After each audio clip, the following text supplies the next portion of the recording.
All right, let's get straight into it. Welcome to this explainer. Look, if you are over 50 or going through perimenopause and your hair has seemingly just stopped growing out of nowhere, I want to assure you right off the bat as a medical professional, it is absolutely not just your age, and it is for sure not a lost cause. Today we are walking through a clear, doctor-verified action plan to actually restart your hair growth cycle for massive results. We're going to treat this exactly like a consultation, diving into the nitty-gritty of what's happening to your follicles and exactly how to fix it. Why did you do this to me? I wonder who I'll be. I wanted to start right here because, honestly, we have to acknowledge the deep emotional impact of thinning hair. It can literally feel like losing a piece of your identity, leaving you asking, why is my body doing this to me? But I want to reframe this for you right now. The truth is, your hair isn't dead. Actually, it's just stuck in the wrong phase of production. Okay, let's dive into this and look at how we're going to fix it. So here's our roadmap for today's consultation. First, we'll diagnose the root cause with the hair growth movie. Then we'll move into our three-step action plan: restarting production, the repair crew, and lubricating the machines, before we wrap the whole thing up with your long-term action plan. Part 1. The hair growth movie. Let's diagnose the root cause. Okay, so I want you to think of your hair growth cycle exactly like a massive Hollywood movie production. You essentially have three main phases. The anagen phase is action. This is when the cameras are rolling and active filming is happening. Next up is the catagen phase, which is just the transition to the next scene. And finally, you have the telogen or exogen phase, which is when the director yells cut, the scene ends, and the hair literally falls out. When you're younger, your scalp is full of hair that's actively filming, but with age, and especially after menopause, more and more of those hairs just get stuck in the cut phase. They stop filming and they never restart production. So your movie has a few good scenes, but overall, it feels terribly incomplete.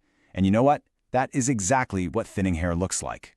And this perfectly shows exactly why that happens. Menopause is a major hormone shift. Back on our movie set, your hormones are the producers and the directors. Pre-menopause, you have high estrogen. Estrogen supports organized production, smooth filming, and thick hair. Basically, it's a high-budget blockbuster production. But post-menopause, your estrogen drops, and androgens like DHT or dihydrotestosterone become far more dominant. Because of this, the follicle starts producing smaller, thinner strands. In the medical field, we actually call this miniaturization.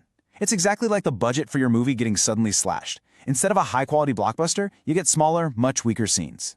Now notice the number 40 here, because estrogen also strongly supports nutrient delivery in your body. When those levels drop, your hair follicles simply have fewer resources. It's like the delivery trucks just stop showing up to the set. Research actually shows that our hair reaches its thickest diameter around age 40. After that peak, because of those shifting hormones and reduced resources, it gradually becomes thinner. If we want to restart production, we absolutely have to support the system from within. Which brings us to part 2, restart production. We're talking internal support. So, the crucial point here is that you simply cannot build a scene without materials. If the movie set is completely empty, no growth happens, period. These are the essential raw materials your body desperately needs to manufacture healthy hair. You must ensure you're getting adequate protein, iron, and zinc in your daily diet to literally give your body the physical building blocks required to get those cameras rolling again. But we also need to support the directors, right? Your hormones. Here are the absolute best estrogen-supportive foods you should be eating. We're talking about broccoli, kale, flax seeds, and plenty of fiber-rich foods. By prioritizing these in your diet, you are directly supporting hormone balance and giving your body exactly what it needs to combat that postmenopausal drop in estrogen. All right, part 3, the repair crew, protecting the structure. Even if we get those cameras rolling again, as we age, the actual structure of the hair changes. The strands stop growing in a uniform shape, which leads to frizz. The outer layer of the cuticle becomes weaker, which drastically increases friction, breakage, and dullness. One of the biggest drivers of this structural breakdown is oxidative stress. So I want you to ask yourself right now, what is causing oxidative stress and damaging your movie set's equipment? Let's look at the daily wear and tear. First up, heat styling and harsh daily hair washing routines that are actively stripping away moisture. Second, UV rays. Believe it or not, we should absolutely be protecting our hair from the sun by wearing hats. Third is friction, specifically your sleep position and using cotton pillowcases instead of silk, which snag and tear that fragile hair cuticle overnight. And finally, high cortisol levels. Managing your stress through light daily exercise matters incredibly, because high cortisol increases oxidative stress and that directly accelerates hair aging, no way around it. So how do we fix this? If we want stronger hair, we must protect the system producing it. Enter your repair crew. Antioxidants. Foods like berries, leafy greens, green tea, and colorful vegetables are vital. They swoop in and help neutralize that oxidative damage, acting as a highly dedicated repair crew to support stronger, much more resilient hair strands. Part 4. Lubricating the machines. Let's treat that scalp dryness. Imagine being on set for the biggest movie of your career, but your hair just isn't camera ready. It needs shine, and we absolutely don't want it looking dry and brittle. Well, your scalp has sebaceous glands that produce sebum. Those are your natural hair oils that keep hair soft, flexible, shiny, and protected. Before menopause, estrogen helps perfectly regulate those glands. But after that menopause drop, oil production severely decreases. You lose your natural protection. So even if your hair is growing, without that sebum, it just remains dry, dull, and highly prone to snapping and breakage. To fix this, we've got to work from the inside out first. We have to give the body the building blocks to actually make that oil internally. No materials to make sebum means no lubrication, and no lubrication means the total breakdown of the hair. You need healthy fats in your diet. Start incorporating salmon, walnuts, avocado, olive oil, and seeds. This directly supports your body's sebum production from the inside out.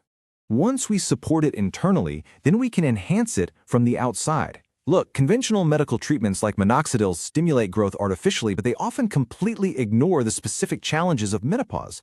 Compare that to natural oils. Jojoba oil brilliantly mimics your natural sebum to condition the hair. And pumpkin seed oil, it is fantastic because it not only conditions, but it actually helps block DHT, that tricky hormone we talked about earlier that causes miniaturization. Using these natural oils targets the exact dryness and hormone shifts you are experiencing right now. It's a real game changer. And finally, Part 5. Your long-term action plan. If you want to see massive hair growth during menopause, you need a solid daily routine. Let's simplify this into 3 easy morning habits. Step 1. Eat healthy fats and nutrient-dense proteins for breakfast to restart filming internally. Step 2. Protect the cameras by applying UV protectant, managing your morning stress with light exercise, and avoiding harsh heat. Step 3. Lubricate the set with a few drops of natural jojoba or pumpkin seed oil. Stick to this weekly checklist, and the signs of improved follicular activity will absolutely show. You'll start noticing less shedding, stronger strands, and new baby hairs filling out your production. I'm going to leave you with one final, absolutely crucial question to think about. As you go through perimenopause or menopause, what symptoms have you noticed the most? Is it thinning, frizz, breakage, or dryness? And be incredibly honest with yourself right now. Have you been focusing way more on buying topical store products, or have you been focusing on what is actually happening on the inside of your body? Rethinking your approach starting today is the very first step to getting that massive growth back. Thank you so much for joining me in this explainer, and I will catch you next time.